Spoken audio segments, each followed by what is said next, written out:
ஓம் தத்சத்து. அன்பு நெஞ்சங்களுக்கு வணக்கம். அபினவ பாரதம்ங்கிற யூடியூப் சேனலுக்கு உங்கள் எல்லோரையும் வரவேற்கிறேன். நான் உங்கள் அனந்த நாராயணன். இன்னைக்கு இந்த பதிவில் அர்ஜுனன் அப்படின்னு சொல்லக்கூடிய பஞ்ச பாண்டவர்களில் நடுவில் இருக்கக்கூடியதான அந்த அர்ஜுனரை பற்றியும் அவருடைய 10 பெயர்களை பற்றியும் இன்னைக்கு நாம் தெரிஞ்சுக்க இருக்கோம். பொதுவாக மத்தியம பாண்டவன், காண்டீவன், இப்படி பல பெயர்களில் அழைக்கப்படக்கூடியவர் இந்த அர்ஜுனர்.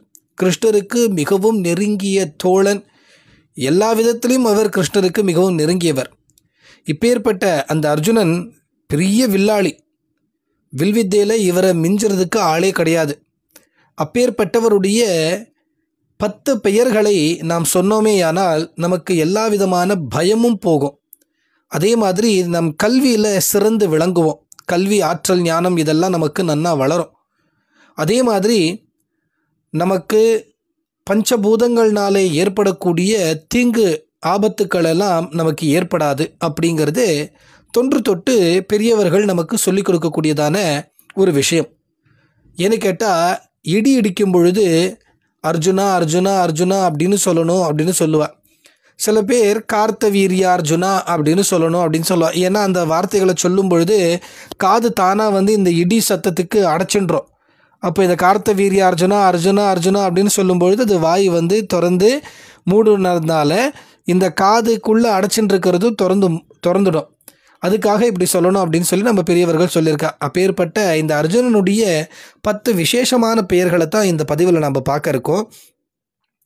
இதை தெலுங்கில் கிருஷ்ணார்ஜுன யுத்தம் அப்படின்னு சொல்லக்கூடிய ஒரு பௌராணிக படம், அதாவது புராண கதையை சம்பந்தப்பட்ட ஒரு திரைப்படம். அந்த படத்தில் ஒரு நகைச்சுவை நடிகர், அதாவது விதூஷக பாத்திரத்தில் இருக்கக்கூடியவர், அவர் அஜிபி த பபா விஸ்வேஷகி சுவாமி அப்படிம்பார். என்ன இது, என்ன புதுசாக நீ சொல்கிற அப்படின்னு அர்ஜுனன் மாறு வேஷத்தில் இருப்பார். அந்த மாறு வேஷத்தில் இருக்க அர்ஜுனன் அவரை பார்த்து கேட்பார், இல்லை சுவாமி, இப்போது நீங்கள் சன்னியாசி மாதிரி வேஷம் போட்டுட்டு வந்திருக்கீங்க. சன்னியாசி மாதிரி வேஷம் போட்டதுக்கு இன்னார் யார் அப்படின்னு என்கிட்ட கேட்டான்னா, உங்களுடைய சிஷ்யன் நான், என்கிட்ட யாராவது கேட்டாங்கன்னா நான் என்னன்னு சொல்லுவேன்.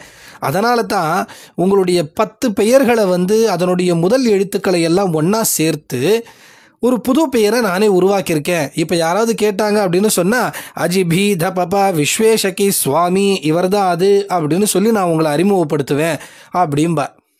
அப்போது இந்த அஜிபி த பபா விஸ்வேஷகி சுவாமி அப்படின்னு அந்த காட்சியில் அதை பார்க்கும்பொழுது ரொம்ப தமாஷா இருக்கும். ஆனால் ஒரு சின்ன தமாஷான அந்த ஒரு காட்சியில் எவ்வளோ அத்யுதமான ஒரு விஷயத்தை அந்த திரைப்பட இயக்குனர் வச்சுருக்காரு பாருங்க. இப்போது அந்த பெயர்கள் என்னென்ன அப்படின்னு பார்க்கலாம். அஜிபி த பப விஸ்வேஷகி சுவாமி. இந்த சுவாமிங்கிறத விட்டுட்டா அ ஜி பி த ப ப வி ஸ்வே ஷ கி அப்படின்னு சொல்லக்கூடிய இந்த 10 எழுத்துக்கள் தான் 10 பெயர் என்னுடைய ஆரம்ப எழுத்துக்கள்.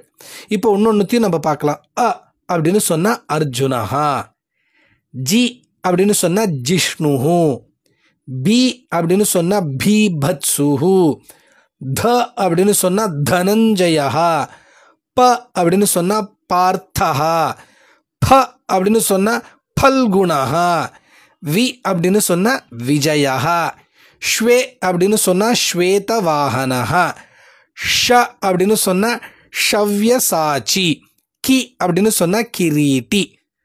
இதுதான் அந்த 10 பெயர்கள். இந்த பெயர்களை சொன்னோம் அப்படின்னா நமக்கு எல்லா விதமான சௌக்கியமும் ஏற்படும்.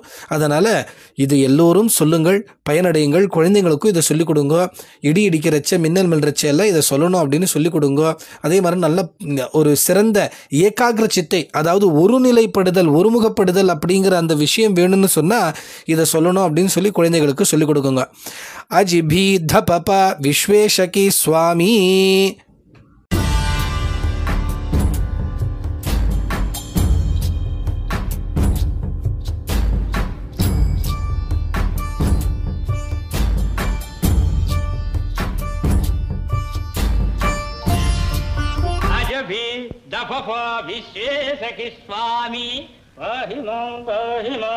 బ్రహ్మచారి ఏమిటి దండకం? దండకం కాదు స్వామి, ఇది తమ నూతన నామధేయం. ఎవరైనా అడిగితే ఏం చెప్పాలి?